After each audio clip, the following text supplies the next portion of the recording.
Hoje a gente vai mergulhar nas ideias de Jean-Jacques Rousseau, um pensador que, com propostas bem radicais para sua época, acabou, olha só, remodelando completamente o mundo moderno, especialmente quando o assunto é educação. Para a gente entender de verdade o tamanho do impacto do Rousseau, a gente precisa primeiro dar um passo para trás e visualizar o mundo contra o qual ele estava reagindo. Um mundo que basicamente olhava para uma criança e via o quê? Um adulto em miniatura. Simples assim. Um ser incompleto, que ainda precisava ser formado. E essa visão da criança como um mini-adulto era a base de tudo na educação da época de Rousseau. Era o chamado modelo escolástico, um sistema bem de cima para baixo, totalmente focado na instrução puramente intelectual. Nesse sistema, as crianças eram tratadas como se fossem uns potes vazios, sabe? Que precisavam ser preenchidos com fatos e mais fatos. Ignorava-se completamente as necessidades de cada fase do desenvolvimento. O aprendizado era um exercício só de palavras, de decorar, sem muita conexão com a vida real.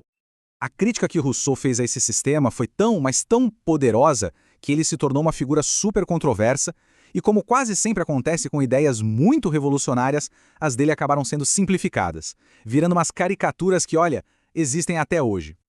Vamos ao primeiro mito, aquele que pinta o Rousseau como um típico pensador do iluminismo, que acreditava que só a ciência e a razão, sozinhas, iam levar a humanidade para o progresso e para a felicidade. Será que era isso mesmo? Então, aqui está o pulo do gato. A resposta é não. Ele era, na verdade, um crítico ferrenho dessa ideia. Para Rousseau, o progresso intelectual, sem uma bússola moral, sem um guia, podia, na verdade, corromper todo mundo. Era um pensamento bem à frente do seu tempo. Agora vamos para o segundo mito, que é talvez o mais famoso e persistente. Esse foi espalhado principalmente pelo rival dele, o Voltaire. A história de que Rousseau queria que a gente abandonasse a civilização e voltasse a viver numa vida primitiva lá no meio da floresta. E, de novo, é falso. O chamado dele para retornar à natureza não era sobreviver no mato de jeito nenhum. Era um chamado para a gente olhar para dentro, sabe? Para ouvir a nossa consciência, para se conectar com o nosso eu mais autêntico, longe das aparências e da artificialidade da sociedade. Ok, então, se ele não era nem um otimista ingênuo, nem um primitivista, qual era a real posição dele? A visão mais correta é a de um pensador que buscava o equilíbrio. O Rousseau, na verdade, defendia o que a gente pode chamar de dialética da razão. Que nome bonito, né? Mas a ideia é simples. É entender que nós, seres humanos, somos feitos dessa tensão constante entre o que a gente sente e o que a gente pensa. É preciso usar tanto a cabeça quanto o coração. E essa citação ilustra isso de um jeito brilhante. Para Rousseau, uma razão que não tem sensibilidade é uma razão incompleta. É justamente nesse jogo, nessa dança entre a consciência e o intelecto, que a gente se define como pessoa.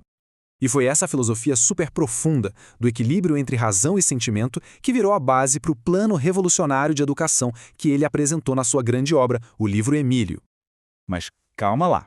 Educação natural não tem a ver com aprender na selva. A ideia é criar uma educação que respeite as etapas naturais do desenvolvimento de uma criança. Cada fase tem suas próprias características e a educação tem que seguir esse fluxo, e não o contrário. E aqui Rousseau aponta o que para ele era o maior erro da educação tradicional: tentar ensinar a razão abstrata logo de cara, sendo que a razão de tudo que a gente tem é a última coisa a amadurecer por completo. É como tentar construir o telhado de uma casa antes de fazer a fundação. Não faz sentido!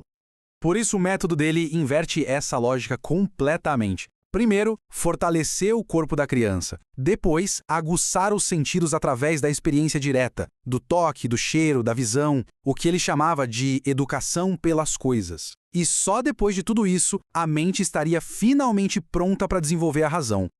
Essa abordagem revolucionária nos deixou um legado, assim, gigantesco. Mas a gente pode resumir em duas grandes ideias que, de verdade, mudaram o jogo da educação para sempre. A primeira grande ideia é a própria invenção do nosso conceito moderno de infância. Parece óbvio hoje, mas não era. Antes de Rousseau, ser criança era ser um adulto incompleto. Ele chegou e disse que a infância é uma fase distinta, valiosíssima, com sua própria lógica, seu próprio tempo. É o mundo em si, não só uma sala de espera para a vida adulta. E a segunda ideia, que é uma consequência direta da primeira, ao colocar as fases do desenvolvimento da criança no centro de tudo, ele fundou o que a gente conhece hoje como pedagogia centrada na criança. Ou seja, a educação deve se adaptar à criança, e não a criança que tem que se adaptar à educação. Uma ideia simples, mas, nossa, absolutamente transformadora. Então, para a gente fechar, a grande mensagem que fica de Rousseau é esta: a educação deve seguir a criança. Ela deve respeitar seu tempo, seu corpo, seus sentidos. A criança não é um objeto passivo, ela é a protagonista da sua própria aprendizagem. Isso tudo nos deixa com uma reflexão final um tanto provocadora. Mais de 2 séculos depois de Rousseau ter proposto essa visão, será que a gente já conseguiu, de fato, colocar em prática essas lições tão revolucionárias? Fica aí a pergunta.